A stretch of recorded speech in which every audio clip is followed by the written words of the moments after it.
So let's say now you're excited and you want to start working with Visual Studio 2008 and the .NET Framework 3.5. What do you install? So Visual Studio-wise in this training, we're using the Professional Edition versus the Standard Edition. Both are designed for developers. There are slight differences between the two. For example, the Professional menu options and defaults are a little bit more robust. Professional provides more deployment options beyond Click Once. The Professional Edition also has support for Crystal reports, as well as the ability to conduct remote debugging. If you're using SQL Server 2005, you should look to use Professional, as that supports SQL Server 2005 integration, whereas Standard does not.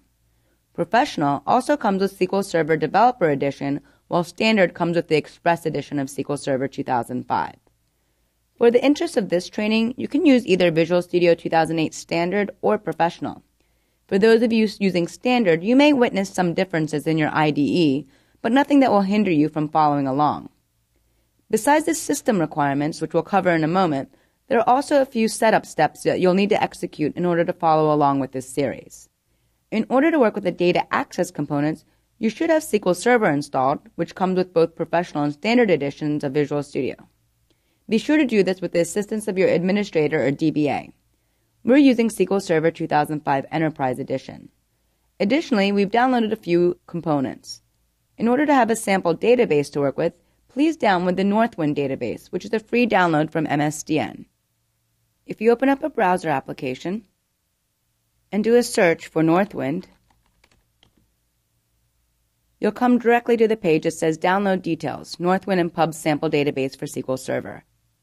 Just go ahead and download this to a particular file location in your system, and then launch SQL Server and open up the file wherever you downloaded it.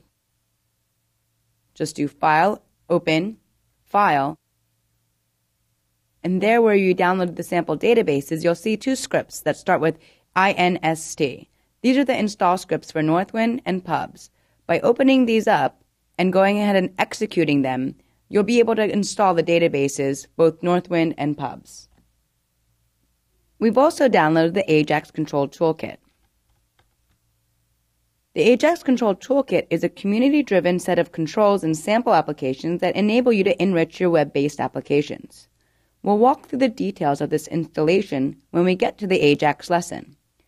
If you'd like to take a look at the sample application online, just simply do a search for Ajax Control Toolkit. This will bring you straight to the home page. By clicking on this, it'll take you to the sample page for all the controls that come with the ASP.NET Ajax Control Toolkit. We'll be experimenting with a few of these controls later in this lesson. Aside from these downloads, you should also focus on a series of system requirements that your machine must have in terms of hardware and software. Specifically, what type of machine do you need to have in order to run Visual Studio 2008? At the minimum, your processor should be 1.6 GHz with a memory of 384, and your hard disk should operate at 5,400 RPM. Display-wise, 1024 by 768 is a minimum. Recommended, your processor should be 2.2 GHz or higher. Your memory, 1024 megabytes or more. Hard disk, 7,200 RPM, and your display should be 1280 by 1024. Visual Studio 2008 supports a variety of operating systems such as Windows XP, Windows Server 2003, and Windows Vista. We also support Windows Server Edition 2008.